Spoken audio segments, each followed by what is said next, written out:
Reddit. Meus pais e minha irmã perguntaram sobre o chocolate, e eu respondi que tinha dado para o meu irmão e para as crianças, e todos entraram em pânico. Olá a todos! Eu sou Kendall Morrison, tenho 35 anos, sou perita contábil forense, solteira e sem filhos, e nunca confiei em presentes daquele lado da família. Eu nem gosto muito de chocolate e certamente não queria algo vindo deles parado na minha cozinha, trazendo de volta dramas antigos.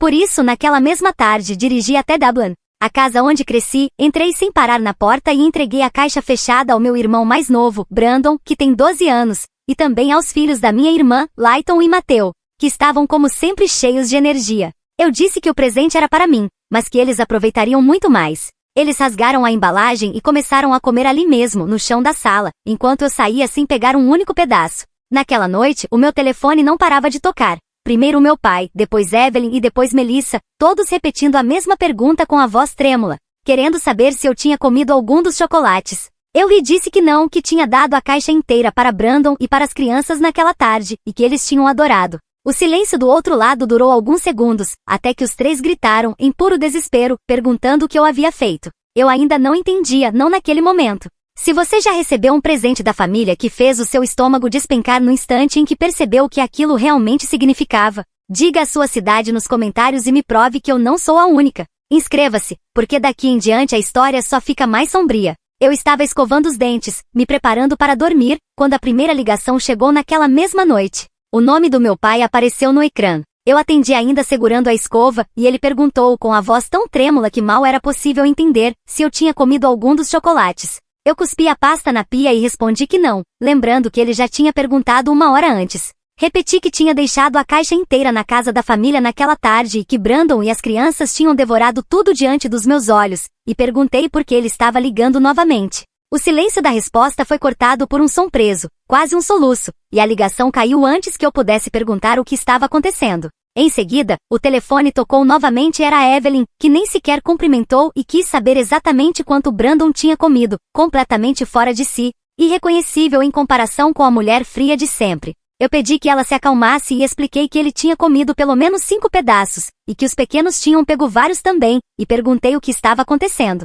Ela soltou um som ofegante, horrível, e desligou. A terceira ligação veio de Melissa, chorando tanto que mal conseguia falar, pedindo que eu dissesse que estava mentindo e implorando para que fosse eu quem tivesse comido algum pedaço. Meu coração acelerou e eu respondi que tinha visto as crianças comerem metade da caixa e que não tinha tocado em nada, e pedi que alguém finalmente me explicasse o que estava acontecendo. Ela gritou meu nome e a ligação caiu. Eu permaneci ali parada no banheiro com o telefone na mão, tentando entender por que 3 adultos estavam completamente desesperados por causa de chocolate. Menos de 30 minutos depois, o meu telefone tocou de um número desconhecido de Columbus, e a voz do outro lado se identificou como pertencente ao departamento de emergência do Hospital Nationwide Children's, informando que o meu irmão Brandon Morrison e os meus sobrinhos Layton e Mateo Rivera estavam em estado crítico. Eu não me lembro da viagem até lá, apenas de correr pelas portas da emergência, ouvindo o som automático das portas abrindo alto demais e sentindo o cheiro de antisséptico como um soco. O médico me encontrou na triagem com o rosto carregado sob as luzes fluorescentes e informou que os 3 tinham entrado em convulsões súbitas e parada cardíaca com poucos minutos de diferença.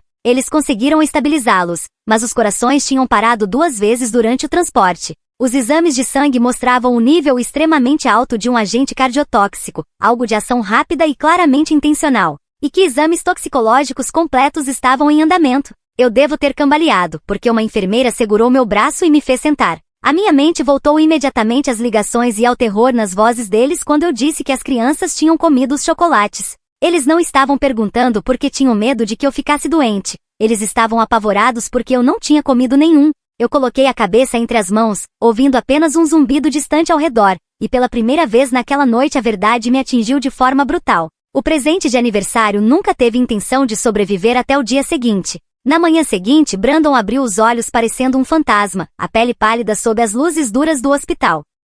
Eu estava sentada ao lado da cama dele havia horas, segurando sua mão enquanto as máquinas apitavam em ritmos constantes. No instante em que ele conseguiu focar em mim, os olhos se encheram de lágrimas. Kendall, eu sinto muito, ele sussurrou com a voz rouca pelo tubo que tinham acabado de retirar. Sente muito pelo que, meu querido? Perguntei. Ele lançou um olhar para a cortina que separava ele das crianças e depois voltou para mim. Evelyn me disse que a caixa era apenas para você. Ela falou para eu não tocar e só entregar e sair do quarto. Eu pensei que ela estava sendo estranha por causa de calorias ou algo assim. Meu sangue gelou. Eu me inclinei mais perto para que as enfermeiras não ouvissem. Repete isso. Ele engoliu em seco. Ela me fez prometer. Disse que era um presente especial para adultos e que as crianças não podiam comer. Eu não obedeci porque Layton e Mateu estavam ali implorando. Eu beijei sua testa, disse para ele descansar e saí do quarto com as pernas mal conseguindo me sustentar. De volta ao meu apartamento, revirei cada gaveta até encontrar a sacola de presente sofisticada que eles tinham usado para o envio. A caixa em si já não existia, tinha sido comida, mas o papel de seda grosso, cor creme, e o selo dourado ainda estavam amassados no fundo.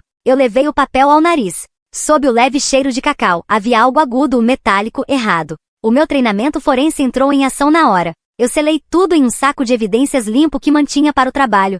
Dirigi diretamente até um laboratório independente em German Village em que confiava e paguei 3 vezes mais para receber o resultado naquela mesma noite. Enquanto esperava, eu não conseguia ficar parada. Parecia que o carro se guiava sozinho de volta a Dublin. A luz da varanda estava acesa, mas ninguém atendeu a campainha. Usei a chave que ainda tinha dos anos passados e entrei. O pai estava curvado no sofá da sala, cotovelos nos joelhos, encarando o nada. Evelyn caminhava de um lado para o outro na entrada da cozinha, segurando o telefone com tanta força que os dedos estavam brancos. Melissa estava perto da lareira, os braços envolvendo o próprio corpo, os olhos vermelhos e inchados. O ar parecia denso o suficiente para sufocar. Eu não perdi tempo com cumprimentos. Brandon está acordado. Ele me contou tudo. Evelyn congelou no meio do passo. A cabeça do pai se ergueu de um golpe. Melissa deixou escapar um gemido baixo. Eu ergui o telefone com o ponto vermelho de gravação brilhando. Comecem a falar. Evelyn tentou interpretar a madrasta preocupada primeiro. Estamos apenas desesperados pelas crianças. Corta essa, respondi com a voz fria mortal. Ele disse que você contou a ele que os chocolates eram apenas para mim. Por quê? O pai abriu a boca e fechou de novo. A máscara de Evelyn caiu, os lábios se contorcendo em algo horrível. Porque eram para você, sua egoísta. Evelyn, o pai sibilou, finalmente encontrando a própria voz. Ela o ignorou e deu um passo à frente, veneno saindo de cada palavra. Você guarda tudo. Aquele dinheiro da sua mãe só fica parado enquanto nós sofremos. Basta um episódio grave e tudo vai para o seu pai, para nós. Era para você ser a única a comer. Melissa começou a chorar mais alto. Nós só queríamos que Brandon tivesse o futuro que merece. Você nunca divide nada. Eu deixei o silêncio se alongar. Deixei o telefone registrar cada palavra. O pai parecia 10 anos mais velho, o rosto cinzento, incapaz de olhar nos meus olhos. Evelyn percebeu o que tinha dito e tentou voltar atrás, as mãos trêmulas no ar. Eu não quis dizer. Você quis dizer cada palavra. Eu parei a gravação e coloquei o celular no bolso. Você acabou de confessar a 3 tentativas de causar dano grave, incluindo 2 menores de idade. Parabéns. Acabou. Eu me virei e saí. A porta se fechou atrás de mim com um clique suave e final. Eu não voltei para casa naquela noite. Apenas dirigi pelo centro, passando pelas luzes da Cicioto Mile refletindo no rio, seguindo pelas estradas vazias e voltando novamente, até o céu ficar cinzento sobre a linha do horizonte. Quando o sol finalmente nasceu, entrei no salão mais exclusivo do Short North e disse à cabeleireira, faça-me parecer o tipo de mulher que nunca perde. 4 horas depois, meu cabelo era um corte Chanel castanho avelã afiado, moldando meu rosto como uma armadura. Meu guarda-roupa foi substituído por blazers pretos sob medida, blusas de seda e saltos que ecoavam com propósito. O espelho mostrava alguém novo. Alguém que eles jamais viriam chegando. A primeira parada depois disso foi o escritório de Gregory Lawson na East Gay Street. Eu já tinha trabalhado com ele antes. Ele era especializado em casos de alto perfil, envolvendo tentativas de dano e crimes financeiros. Coloquei a gravação em cima da mesa dele, toquei uma vez e observei suas sobrancelhas subirem. Ele não perdeu tempo com choque. Vou conseguir um mandado de busca para casa em Dublin e para qualquer resíduo da embalagem até o meio-dia, declarou, já discando para o promotor com quem jogava golfe. Nós vamos analisar todos os registros financeiros que o seu pai e Evelyn já tiveram acesso, e precisamos blindar todos os seus bens ainda hoje. Por volta das 3 horas daquela tarde, eu estava sentada diante de um advogado especializado em trustes na Broad Street, assinando documentos que transferiam cada centavo do $1.900.000 para um truste irrevogável. O dinheiro que a minha verdadeira mãe tinha me deixado agora era intocável. O beneficiário foi alterado para uma instituição de caridade e para Brandon, com cláusulas de ativação imediata no momento em que alguém contestasse. Eles jamais viriam um único centavo. Gregory telefonou enquanto eu ainda estava no escritório do advogado. Os mandados tinham sido assinados. A polícia já estava na casa e havia encontrado o recibo original de envio e um recipiente vazio combinando com o papel de seda que eu tinha levado ao laboratório. Era o suficiente para ordens emergenciais de proteção. Ele fez uma pausa e acrescentou: Kendall, o serviço de proteção à criança acabou de colocar Brandon sob custódia temporária de emergência por causa da investigação ativa. Você é a única parente sem conflito. Solicite a tutela e ele é seu ainda esta noite. Eu não chorei. Eu não comemorei. Apenas senti algo frio e definitivo se instalar no meu peito. Naquela mesma semana, em uma tarde cinzenta com granizo batendo contra as janelas, estacionei na entrada de alta do Nationwide Children's. Brandon saiu apoiado em uma enfermeira, ainda pálido, com um hematoma de soro no braço e uma mochila pendurada em um ombro. Ele parecia menor do que um menino de 12 anos. Parou quando me viu, os olhos arregalados ao encarar o novo cabelo, as novas roupas, a nova versão da irmã que estava ali com as chaves na mão. Você veio, ele sussurrou. É claro que eu vim. Abri a porta do passageiro. Entre. Você vai para casa comigo. Ele hesitou por apenas um segundo antes de subir no carro e puxar a porta, como se temesse que alguém tentasse impedi-lo. Quando eu me afastei da calçada, ele olhou pela janela para o hospital diminuindo atrás de nós, em seguida, virou-se para mim com o menor e mais corajoso sorriso que eu já tinha visto. Pela primeira vez na vida, eu não era mais a estranha. Eu era quem estava no banco do motorista. Brandon se encolheu no canto do meu sofá cinza pelos primeiros 3 dias, joelhos puxados ao peito, capuz do moletom erguido, olhos perdidos em lugar nenhum. Mal comia, mal falava. Apenas existia naquela pequena esfera silenciosa, como se o apartamento pudesse engoli-lo caso ele se mexesse. Eu lhe dei espaço. Deixei a televisão ligada no volume baixo, pedi todos os pratos de que ele costumava gostar e fui trabalhar durante o dia para que ele não se sentisse observado. À noite, eu me sentava no sofá oposto com o laptop, fingindo responder e-mails enquanto, na verdade, apenas observava sua respiração. Na manhã do 4º dia, ele entrou na cozinha enquanto eu quebrava ovos na frigideira. Ficou parado na porta, torcendo o cordão do moletom até que a ponta de plástico estalou e ricocheteou no azulejo. Evelyn dizia isso na minha cara, ele murmurou, a voz rouca pelo silêncio prolongado. Eu abaixei o fogo e esperei. Ela me colocava sentado no balcão depois da escola e dizia que quando você não estivesse mais por perto, finalmente teríamos dinheiro suficiente. Que as economias da sua mãe eram para a família, não para ficarem presas com você.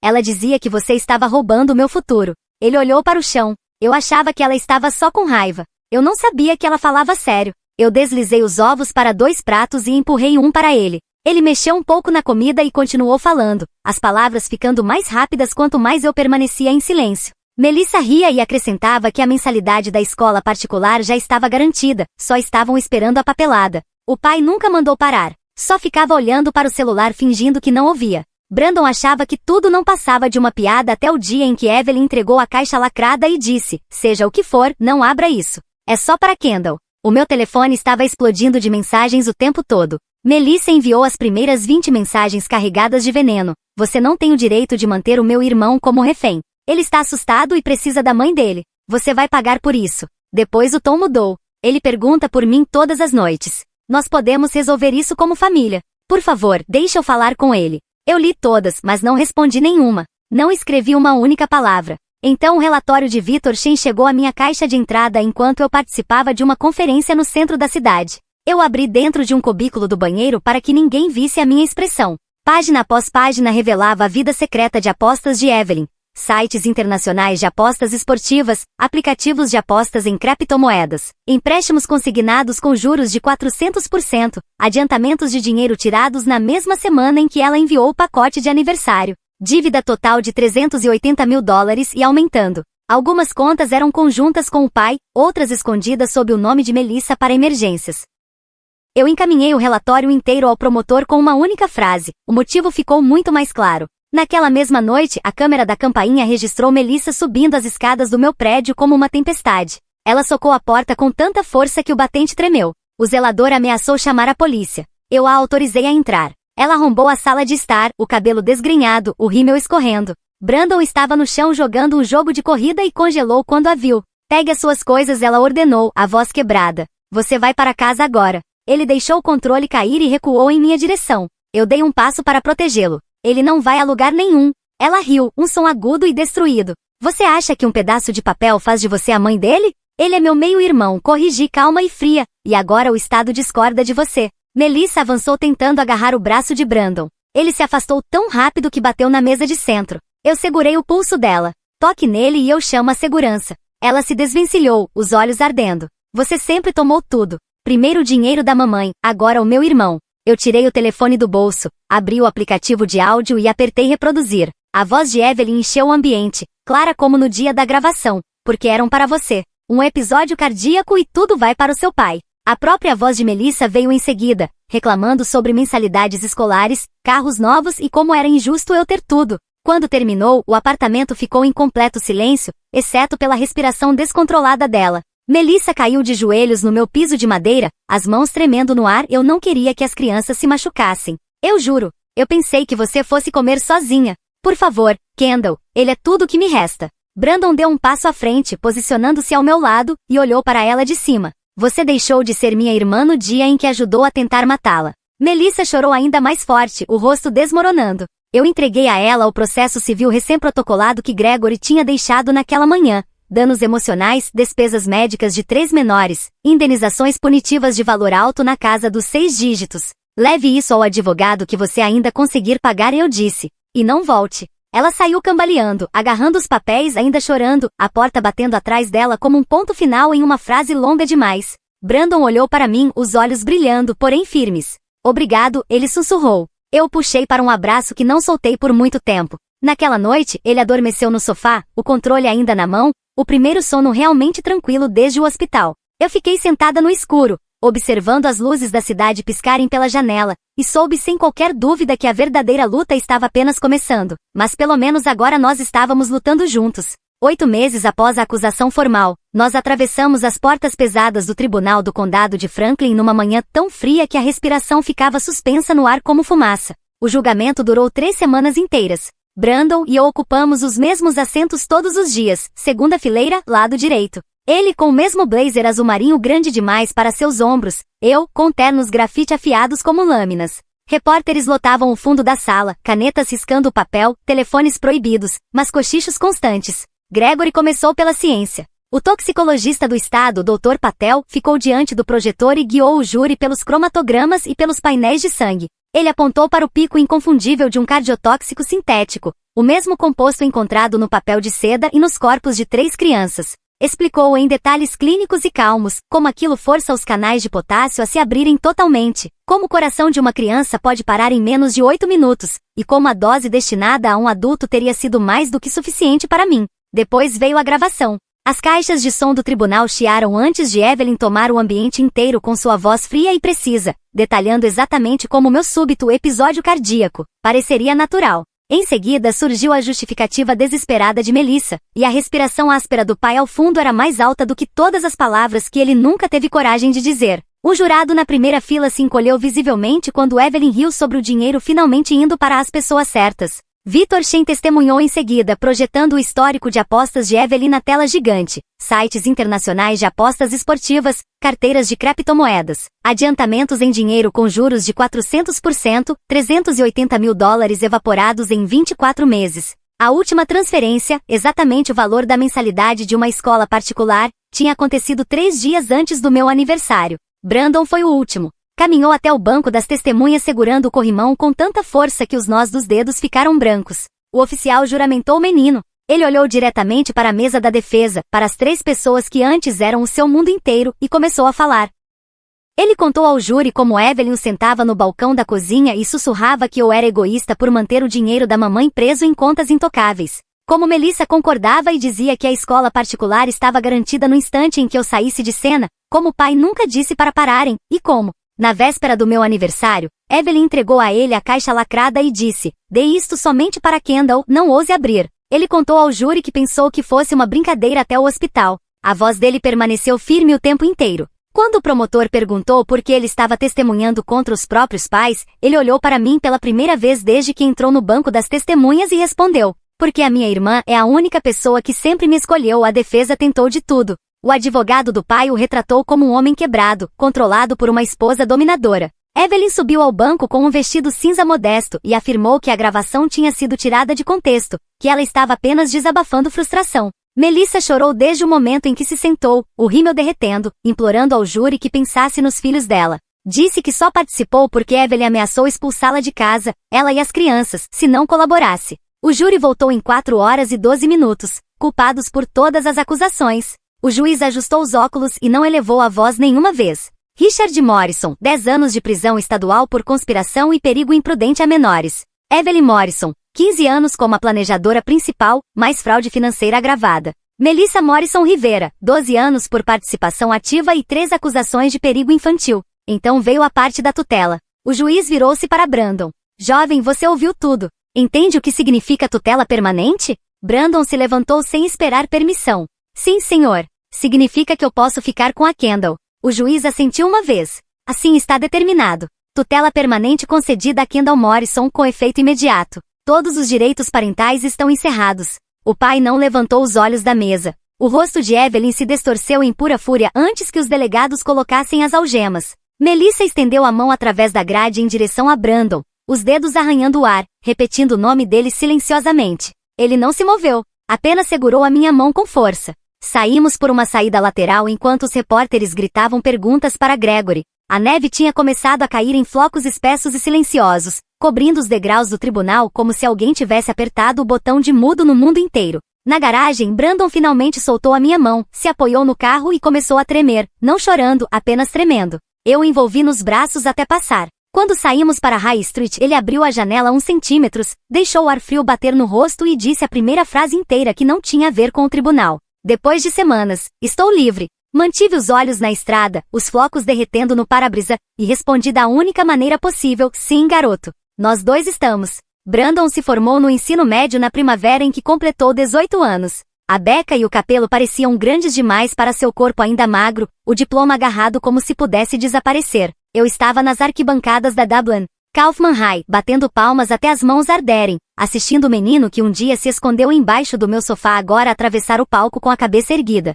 Naquele verão, levei-o pessoalmente à orientação da Universidade Estadual de Ohio. Preenchemos juntos todos os formulários de bolsa de estudo, e quando a carta de aceitação chegou com o pacote de bolsa integral que eu tinha preparado discretamente anos antes por meio do truste irrevogável, ele ficou olhando para o papel por um minuto inteiro antes de se virar para mim com algo próximo de admiração. Você fez isso. Alguém precisava garantir que você tivesse o futuro que eles tentaram roubar, eu disse. Ele me abraçou com tanta força que minhas costelas estalaram. A faculdade o mudou em ondas lentas e constantes. No primeiro ano, ele ainda me chamava de Kendall em público, mas no segundo ano os colegas de dormitório o ouviram deixar escapar um mana, achando que ninguém escutava. No terceiro ano, ele começou a me apresentar aos professores como minha guardiã, com a voz cheia de orgulho. No último ano, ele simplesmente dizia, "Esta é a minha família", e isso bastava. O pai morreu no quarto ano de sua sentença. A prisão ligou em uma terça-feira. Ataque cardíaco súbito, sem sofrimento. Ouvi a simpatia treinada do capelão, agradeci e desliguei.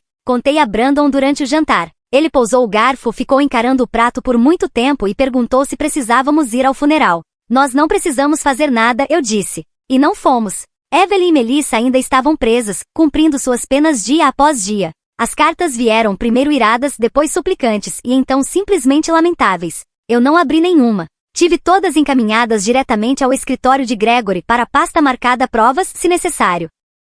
O endereço do remetente sozinho já era suficiente para manter a ordem de não contato absolutamente firme. Numa noite da semana de provas finais, no último ano da faculdade, Brandon chegou da biblioteca mais tarde do que o habitual. Largou a mochila e ficou parado na porta da cozinha torcendo a alça exatamente como torcia o cordão do moletom quando tinha 12 anos. Você odeia eles? Perguntou, a voz baixa. Eu estava picando legumes para o stir-fry, a faca se movendo firme. Eu pensei na pergunta, pensei de verdade, enquanto a lâmina batia no tábuas de corte. Não, respondi por fim.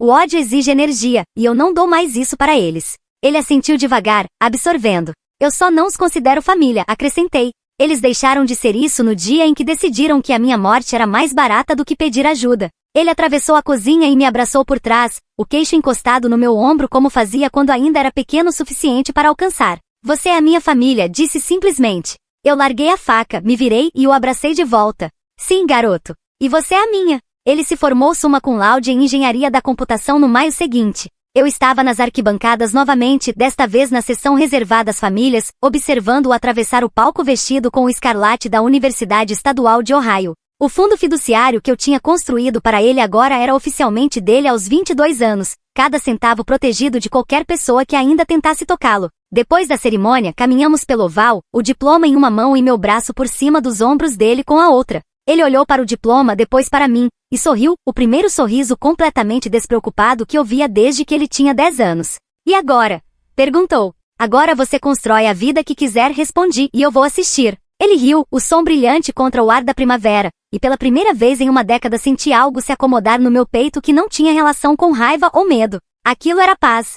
10 anos se passaram desde que o martelo do juiz bateu. Brandon tem agora 22 anos, está no último ano de engenharia da computação na Universidade Estadual de Ohio, morando em um apartamento fora do campus que eu o ajudei a escolher perto da trilha do rio Olentangy, para que possa correr todas as manhãs como se estivesse fugindo de fantasmas que já não o perseguem. Eu tenho 45 anos, sou diretora de contabilidade forense na maior firma do estado, com um escritório de canto no 32º andar da Levi Tower, a vista alcançando até Chioto. Comprei um novo condomínio no Arena District no ano passado, janelas do chão ao teto, piso de madeira, nenhum traço do passado, exceto uma fotografia emoldurada de Brandon e eu no dia da formatura. Eu nunca voltei a Dublin. A casa foi vendida em leilão judicial para pagar a restituição. Eu não compareci. Não precisava assistir estranhos carregar imóveis que só guardavam memórias ruins. Evelyn ainda está no Dayton Correctional com 8 anos restantes, a menos que as juntas de condicional milagrosamente criem coração. Melissa saiu depois de 9 anos por bom comportamento, mudou-se para alguma cidade insignificante perto de Zanesville e trabalha à noite em um posto de gasolina. Eu sei porque o investigador particular que mantenho sob contrato envia relatórios trimestrais que eu nunca pedi e que nunca leio além da primeira linha. Eu nunca visitei. Nunca aceitei uma ligação a cobrar. Nunca abri uma única carta. Brandon perguntou uma vez, no último ano do ensino médio, se eu gostaria de estar presente quando o pai fosse enterrado no cemitério da prisão. Eu respondi que não. Ele assentiu e nunca mais mencionou o assunto. Às vezes as pessoas perguntam como eu consigo ser tão fria. Elas não entendem que frieza não é ausência de sentimento, é presença de autopreservação. Eu passei 35 anos me curvando, cedendo, relevando, encolhendo, para que eles pudessem se sentir maiores. No instante em que parei, eles tentaram me matar pelo espaço que eu finalmente ocupei. Eu não os perdoei, porque perdão exige uma versão deles que nunca existiu. Eu não os odiei, porque ódio significaria que eles ainda tinham terreno dentro da minha cabeça. Eu simplesmente os removi da mesma forma que se remove um tumor, completa, permanente e sem sentimentalismo. Brandon se formou com honras no maio passado. Comemoramos com um jantar no The Top, só nós dois, as luzes da cidade brilhando lá embaixo. Ele ergueu a taça e disse, a única figura parental real que eu já tive, eu toquei a minha na dele e respondi, ao irmão que escolheu se tornar família quando o sangue falhou conosco dois naquela noite. Ele perguntou se eu me arrependia de algo. Eu olhei para Columbus, o lugar que me viu quebrar e me reconstruir, e disse a verdade. Eu me arrependo de ter ficado calada por 35 anos. Arrependo-me de ter lhe ensinado, pelo meu exemplo, que amor significa aceitar veneno com um sorriso. Eu não me arrependo de tê-los cortado da minha vida. Me arrependo de ter quase morrido antes de conseguir. Ele assentiu, os olhos mais velhos do que deveriam ser aos 22 anos. Agora eu entendo, disse. Família não é quem te coloca no mundo. É por quem você sangraria e quem sangraria por você. Eu dei a Brandon um lar de verdade. Dei a ele terapia, limites, faculdade, segurança, o tipo de amor que não vem com condições nem recibos. O resto deles fez suas escolhas. Escolheram dinheiro em vez de uma filha, ganância em vez de uma irmã, conveniência em vez da vida de um filho. Eu escolhi viver. E todas as manhãs, quando saio na minha varanda com uma xícara de café na mão, observando o sol nascer sobre uma cidade que agora me pertence, sei uma coisa com absoluta certeza. Eu dei a Brandon um lar de verdade, os outros escolheram o próprio caminho, e eu já não estou nele. Obrigado por terem ficado até ao fim desta história. Aprecio de verdade o vosso tempo e o vosso apoio. Se gostaram deste conteúdo e querem ouvir mais histórias como esta, não se esqueçam de seguir e subscrever o meu canal Moi Reddit. O vosso apoio faz toda a diferença para que eu possa continuar a criar mais vídeos. Desejo-vos um dia maravilhoso. Moi Reddit, com todo o meu respeito.